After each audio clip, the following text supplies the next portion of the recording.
Si en ce moment vous côtoyez un homme qui est distant émotionnellement, qui est toujours occupé, qui a toujours du taf, qui est jamais dispo pour vous, qui est relativement froid, impassible, assez peu expressif au niveau des émotions, et pour qui vous n'êtes clairement pas la priorité, regardez bien cette vidéo parce qu'il se pourrait qu'il ait un style d'attachement évitant.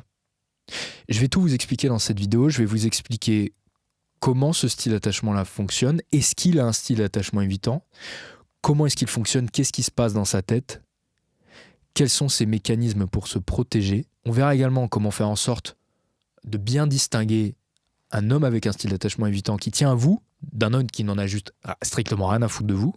Ça serait con de perdre du temps avec ce type d'homme-là.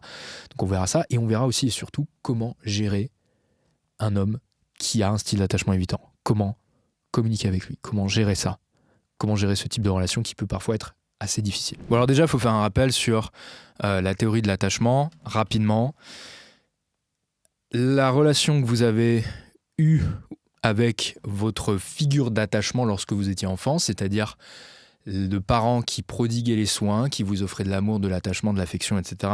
Cette relation que vous avez eue, elle détermine par la suite la relation que vous aurez en partie déterminera la relation que vous aurez avec votre partenaire amoureux. Je dis en partie parce qu'il n'y a pas que la relation que vous avez avec le parent, il y a aussi la génétique. Il y a des fois des choses que faut pas tout mettre sur le dos des parents. Il y a aussi des choses des fois qui sont génétiques, mais c'est aussi de la faute des parents puisque c'est eux qui ont transmis la génétique. Mais bon, je m'égare, on revient à notre théorie de l'attachement. Donc, vous avez un style d'attachement avec maman, avec papa.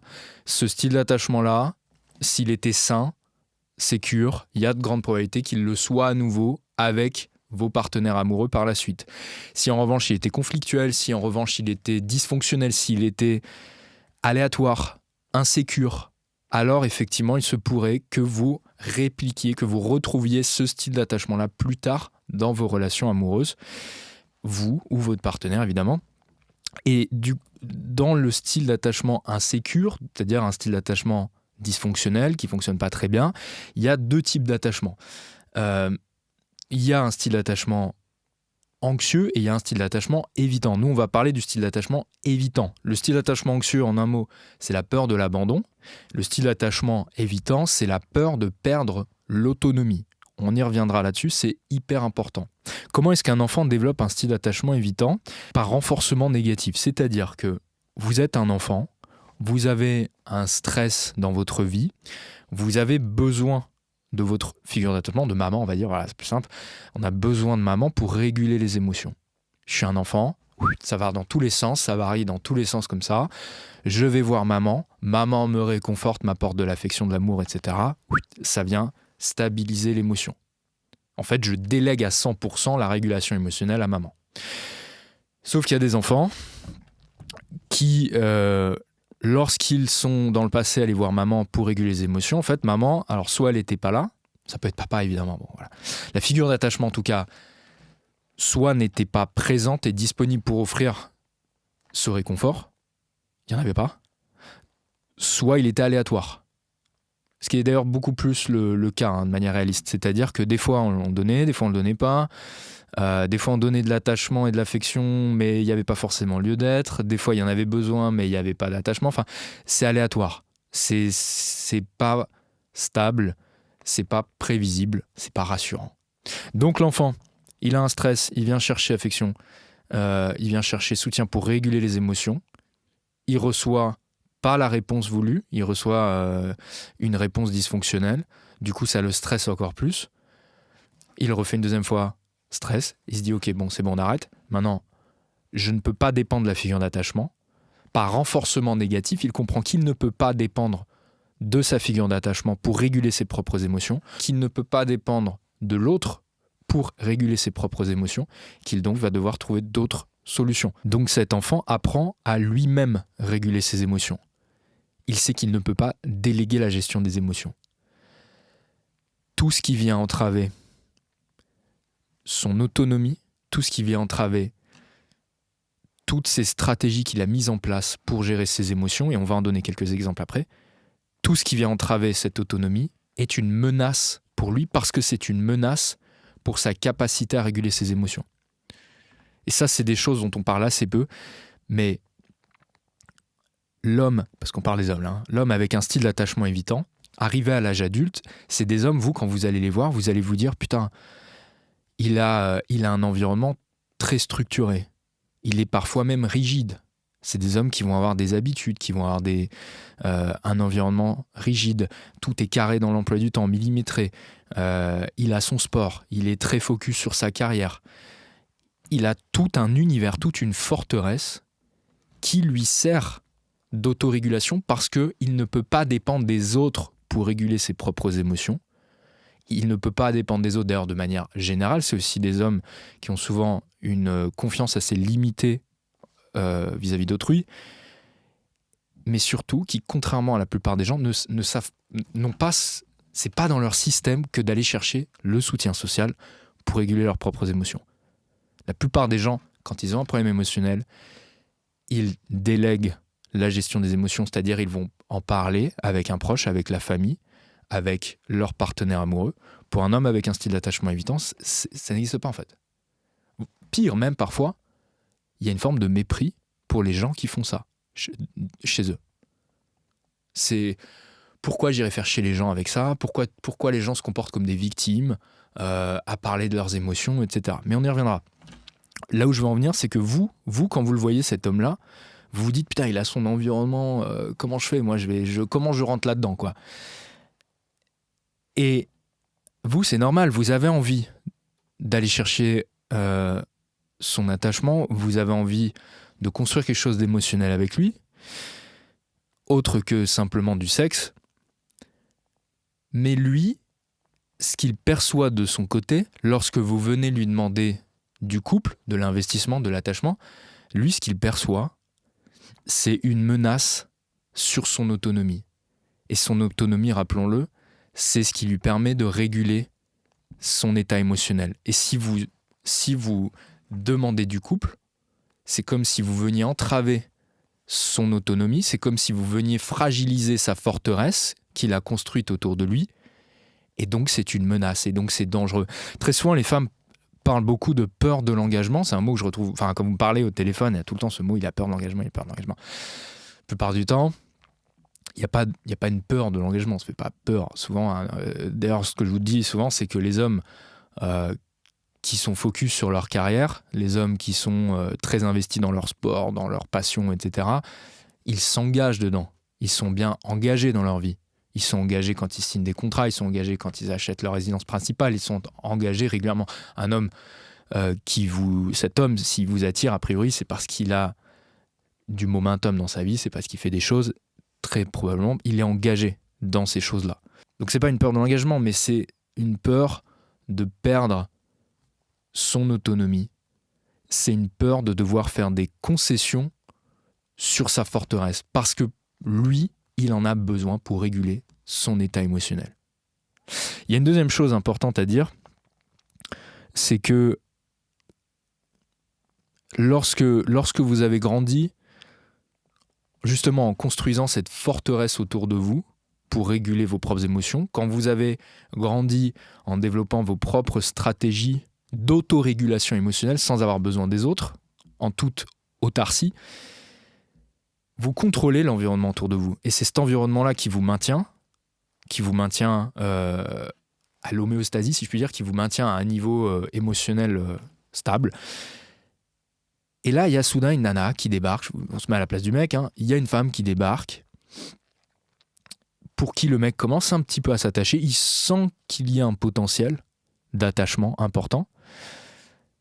Là, ça peut être flippant, effectivement. C'est pas de la peur de l'engagement, mais c'est une peur de se dire, merde, si je vais un peu plus loin avec elle, ça signifie que je vais devoir lui accorder une influence sur mon état émotionnel.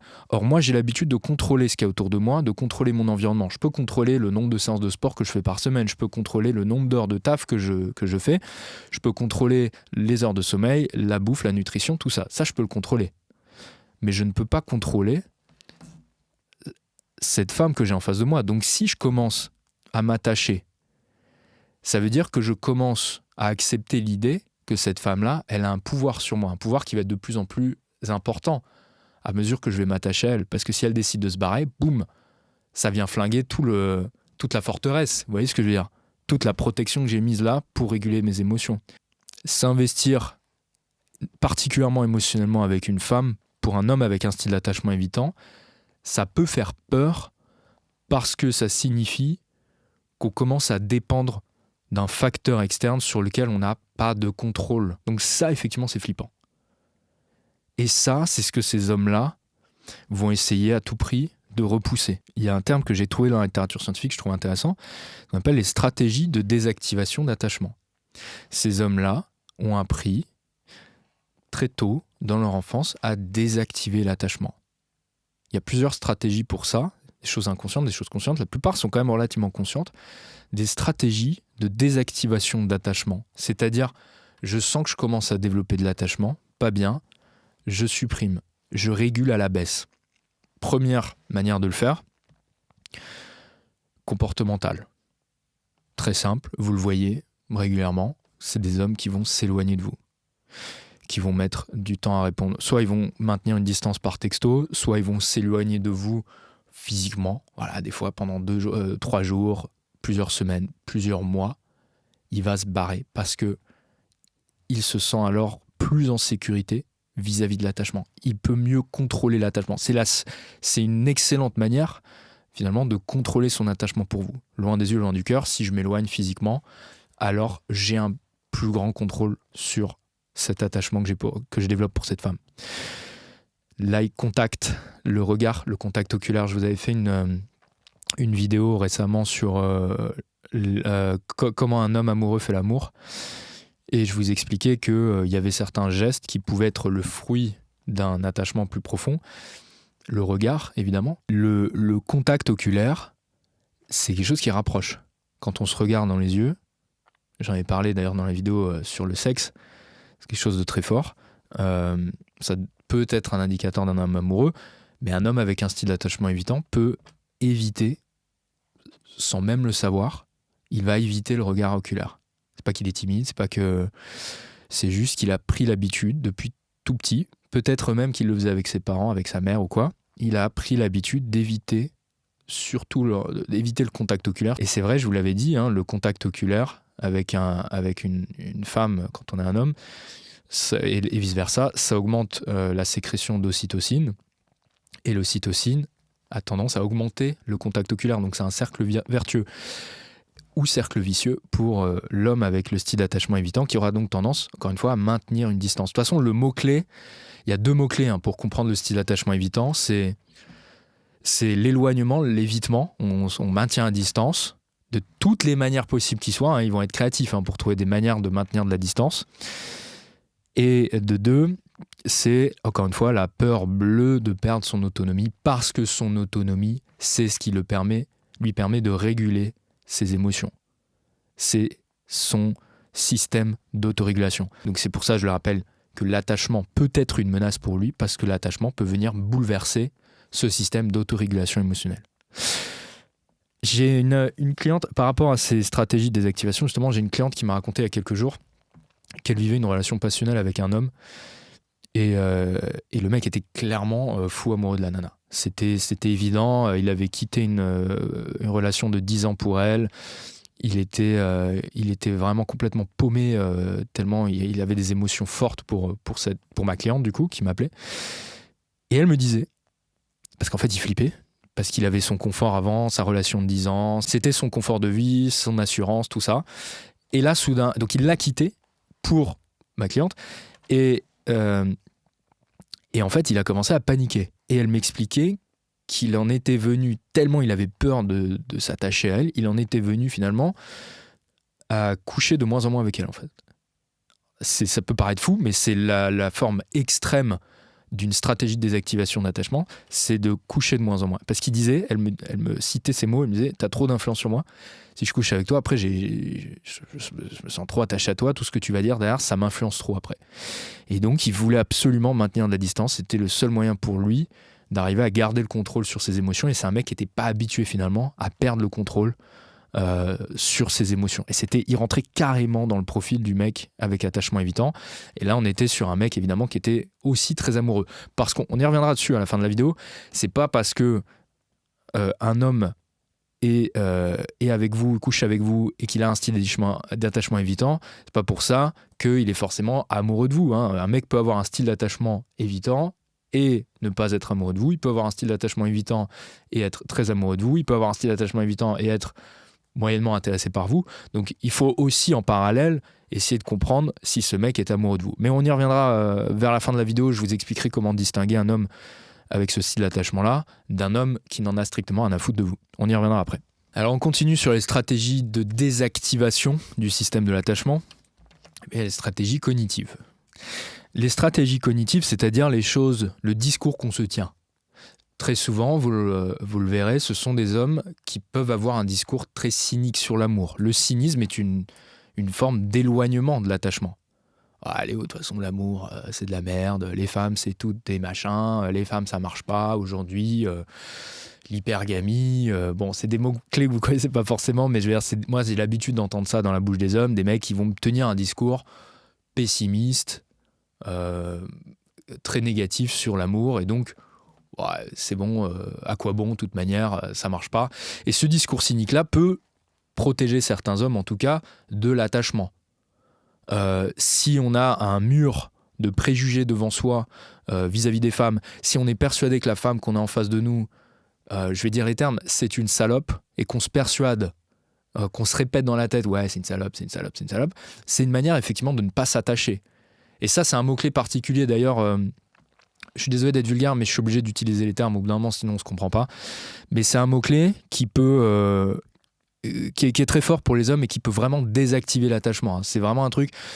j'ai souvent eu cette anecdote où je voyais un mec qui s'attachait énormément à une femme, et dans le groupe de potes, il y en avait un qui commençait à dire tu sais que cette nana-là, au fait, il y a ça et ça et ça qui prouve que c'est une salope, désolé, je le dis, voilà. Et alors là, le mec commençait à s'attacher. Et douche froide, désactivation automatique, systématique, instantanée de l'attachement. Ah, ça, c'est un point, je pense qu'on en refera une vidéo là-dessus d'ailleurs. Ça peut vraiment refroidir, terminer l'attachement. Terminares, sayonara, ça disparaît. Allez hop, s'il est persuadé que la femme a ce comportement de femme facile et que lui finalement, voilà, il est qu'un énième parmi la liste, ça peut vraiment couper l'attachement et voire même le faire déshumaniser une femme. Donc ça, c'est un point important. Et donc un mec avec un style d'attachement évitant, il peut se tenir ce discours-là parce que ça vient réduire l'attachement. Il y a aussi il y a plein de manières de réduire l'attachement. Il peut y avoir aussi ruminer sur une ex petite copine, une ex fantôme avec qui soit ça n'a jamais marché, oui mais tu comprends, elle était tellement mieux, elle était tellement machin, etc. Ou soit avec qui ça avait bien fonctionné mais que lui avait quitté, et il se dit ouais mais finalement elle était si bien cette femme, elle me comprenait, elle était si, elle était gentille, elle était sage, etc. Elle était... avec elle, il y avait de la passion, avec elle, il y avait... peu importe. Il trouvera des qualités, des bénéfices à cette relation qui, de toute manière, probablement n'aurait jamais existé ou n'existera jamais, mais il s'en fout. Il maintient l'illusion et ça lui permet de se protéger, ça lui permet de désactiver l'attachement avec vous, en l'occurrence. Il y a cette femme-là dans sa tête qui lui permet de ne pas être entièrement focalisé sur vous. Et gardez bien en tête qu'un homme avec un style d'attachement évitant, il a développé cette capacité d'autorégulation. Très tôt dans l'enfance, il a appris à le gérer lui-même. Et il peut être très fort à réduire l'attachement. Parce que je tiens à préciser une chose, j'avais vu un article là-dessus qui disait que, en fait, ces hommes-là, ils ont les émotions que vous avez. Ils ont ce petit truc-là, quand ils vous voient, la petite émotion, le petit machin, mais ils le désactivent tout de suite, avec le cognitif ou le comportemental. Et généralement, ils commencent par le cognitif, c'est tout de suite, hop, j'ai une émotion vis-à-vis de toi, boum, j'écrase ça avec le cognitif, avec mon discours, avec mes ruminations, avec l'amour cynique, machin, etc. Parfois même aussi, j'ai un ami à moi qui lui, pour le coup, est devenu maître dans l'art de vraiment écraser ses émotions et apprendre à réguler les événements négatifs qui lui arrivent dans la vie. Quand il est triste, je lui ai déjà dit, parce qu'un jour, il voulait, par exemple, il m'avait parlé d'un truc un peu chaud, il voulait s'en prendre à lui-même. Et je lui avais dit, mais il faut que tu m'en parles, en fait. Il faut que tu m'en parles, il faut que tu me le dises. Il m'a dit, ouais, j'avoue, t'as raison, etc. Et en fait, il le fait jamais. Par contre, ce qu'il fait, et je sais que ça marche vraiment bien pour lui, c'est qu'en fait, il se fait des sessions dictaphone, donc il se prend un dictaphone et il commence à se parler à lui-même, à se répéter des phrases. Parfois, il s'engueule au début. Il a un problème émotionnel, voilà, il va commencer à s'engueuler, puis ensuite, il va se parler gentiment, puis il va se re-engueuler, puis il se parle gentiment, et il se fait des trucs comme ça pendant parfois une demi-heure, 1 heure, et à la fin, il me dit, il est vidé émotionnellement, ça y est, il a réglé le truc, il se sent mieux, quoi, ça y est, j'ai écrasé j'ai régulé l'émotion, ça y est, c'est réglé, quoi. Et jamais il ne lui viendrait à l'esprit de venir me parler, de venir parler à un ami, de venir parler à un membre de sa famille. Pourquoi ?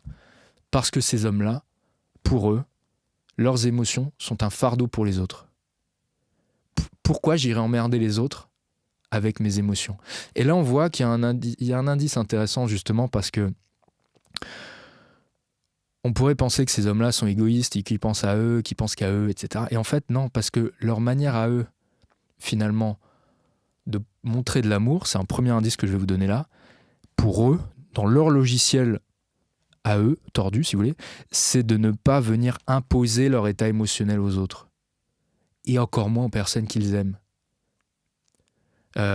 Typiquement, voilà, il m'est arrivé un accident, j'ai eu un gros truc négatif qui m'est arrivé dans ma vie, je vais surtout pas en parler avec ma mère parce que ça risquerait de l'emmerder, ça risquerait de lui faire peur, ça risquerait de la stresser. Donc j'en parle surtout pas, alors que pour beaucoup d'hommes, ça serait la première personne avec qui il faudrait en parler. Vous voyez ? Là où à l'inverse, la plupart des gens, ils ont un problème, et ben ils vont en parler avec leur figure d'attachement, leur maman, leur papa ou leur partenaire amoureux ou leur meilleur ami. Mais un homme avec un style d'attachement évitant, c'est la dernière chose qu'il fera, justement parce qu'il tient cette personne, il veut pas l'emmerder avec ça. Donc ça, c'est le bon côté. Le mauvais côté, c'est que du coup, ils peuvent avoir en tout cas du mépris pour ceux qui le font. Écoutez son discours à cet homme-là, peut-être qu'il vous dira les hommes qui ont besoin de parler de leurs émotions, qui ont besoin de se livrer, etc., qui se plaignent tout le temps, les gens qui se plaignent tout le temps, c'est des victimes, ils sont faibles. Voilà, il y a tout un discours autour de ça. Peut-être aussi on lui a répété quand il était gamin qu'il fallait éviter de faire chier les gens avec ses états émotionnels, etc. La fameuse phrase. Parce qu'après, il y a aussi bon là je m'égare un peu, mais il y a aussi la culture.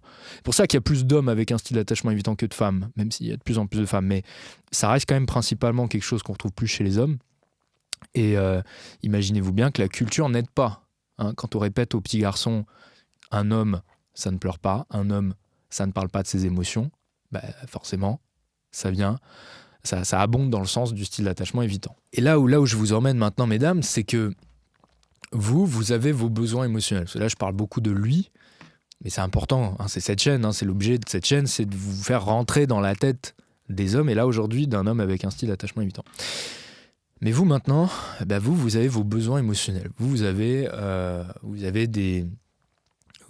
parfois des besoins de réconfort, de soutien, et particulièrement de cet homme que vous avez autour de vous, ça peut être votre plan cul, vous l'appelez votre partenaire, le mec que vous commencez à dater, à voir en rendez-vous.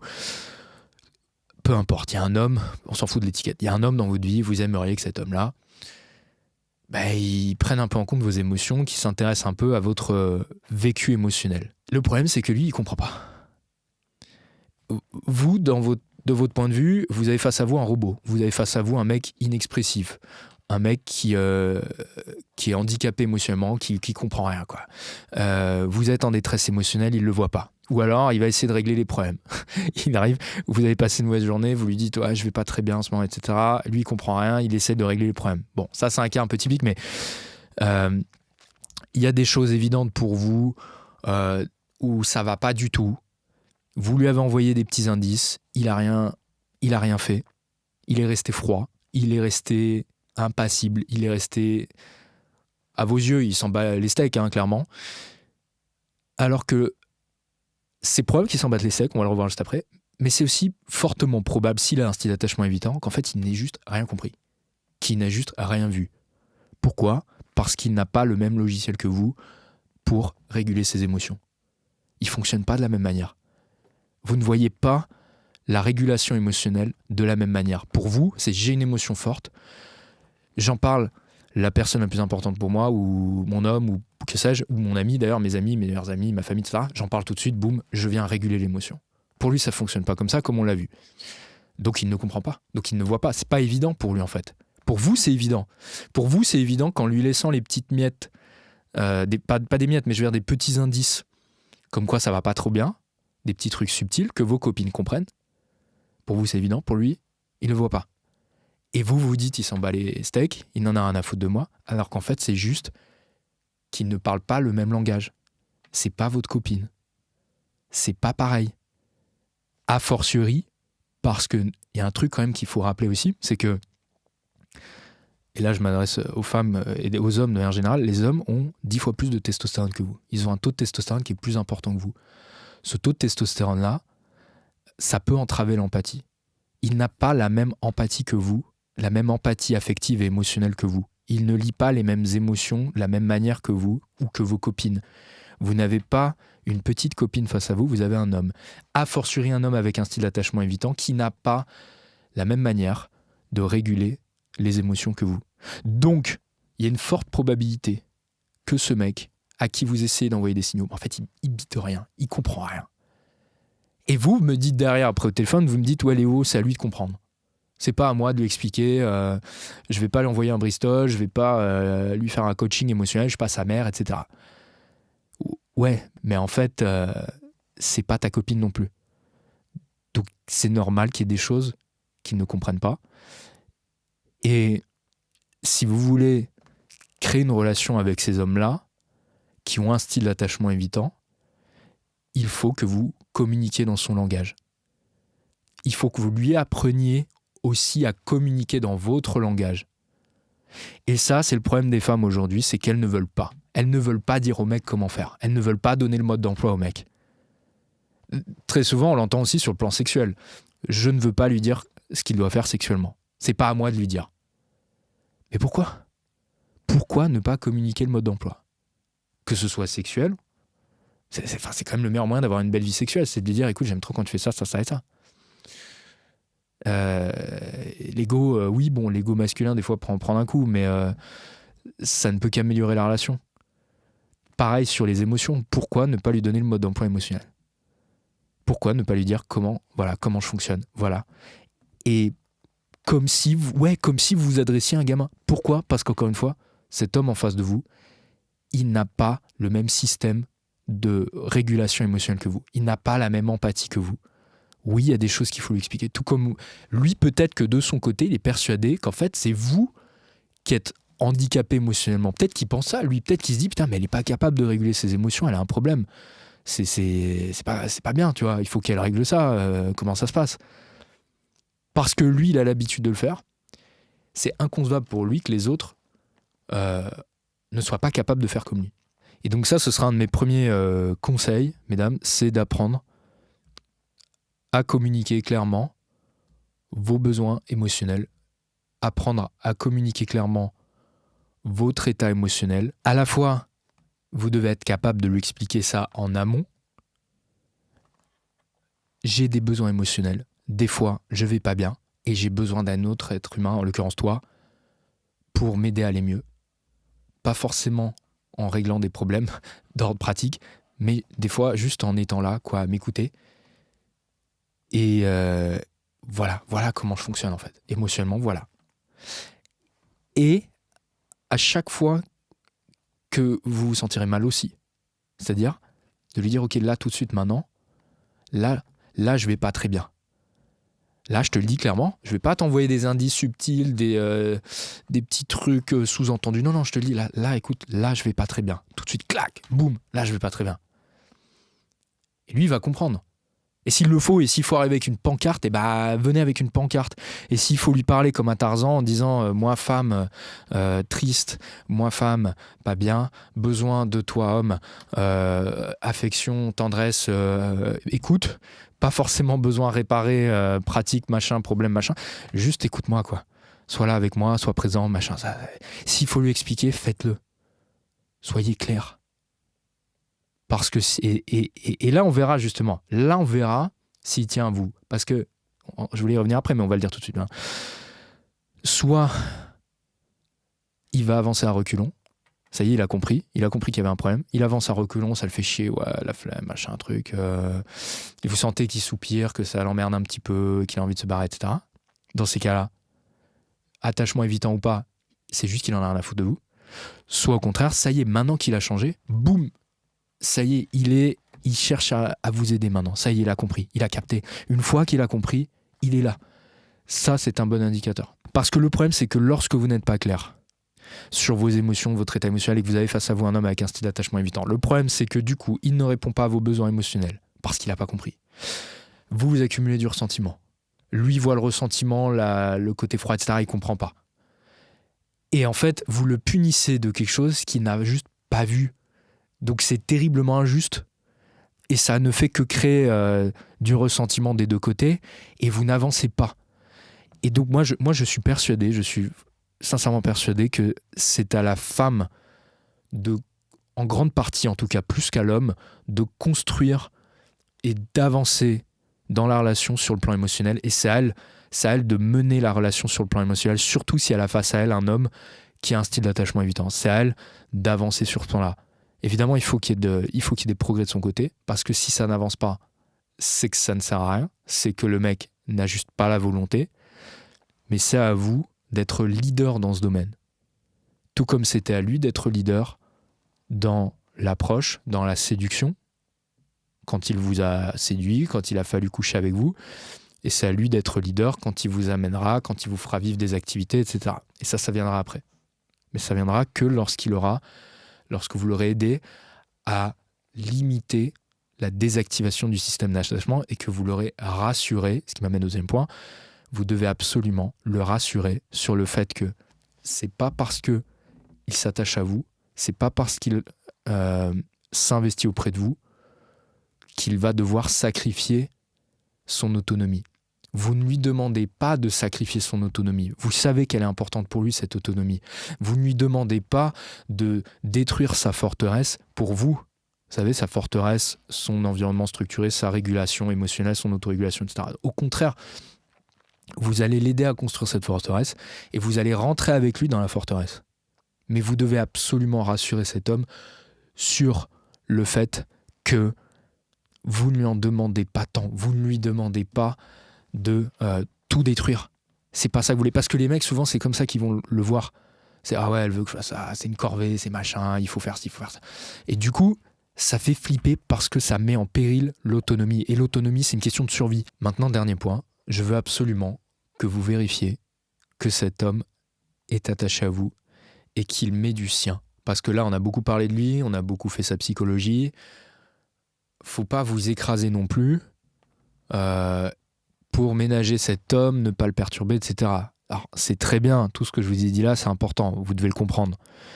Mais il ne faut pas, écraser vos besoins émotionnels ou les limiter, sûrement pas. Au contraire, je vous ai dit, il faut les exprimer clairement. Et surtout, il faut s'assurer que vous ayez face à vous un homme volontaire. Pas investi, parce qu'investi, on l'a vu, ça peut être une incompréhension. Ça peut être un homme qui pour l'instant tout de suite est encore dans le retrait parce qu'il a peur de perdre son autonomie. Non, ce que je veux que vous voyez chez lui, c'est de la volonté. Est-ce qu'il y a de la volonté chez lui? Est-ce qu'il veut changer les choses quand il comprend? Est-ce qu'il a fait des efforts?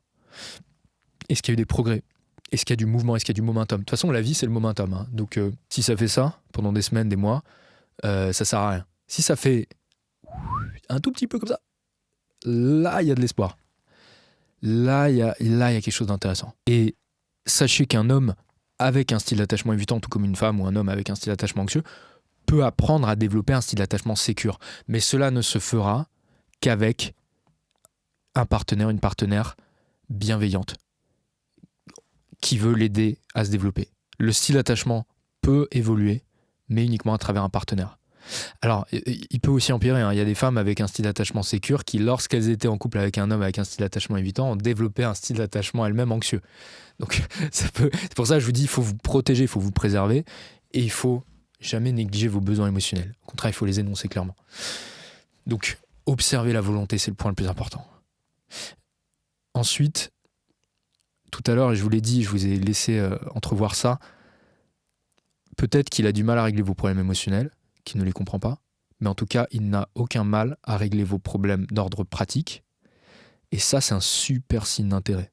Ça, pour moi, ça fait partie des indicateurs qui vous permettent de distinguer homme d'attachement avec style évitant d'un homme qui n'en a rien à foutre de vous.